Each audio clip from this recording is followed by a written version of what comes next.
To my countrymen, just to give you the current situation, I am about to land sa Hague. Galing ako Dubai, stopover for last.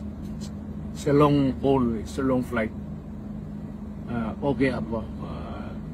Do not worry. And I think this is something to do with the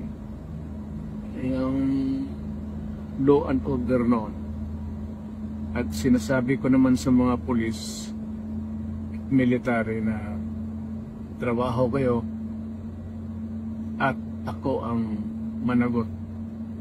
So ito na nga. For all of the whatever happened in the past, ako na yung nag-front sa ating law enforcement pati military.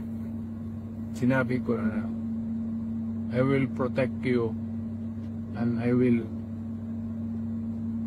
ako ang managot sa lahat. This will be a long legal proceedings, but I say to you, I will continue to serve my country at so be it. Kung gano'n na, Telugu. Salamat.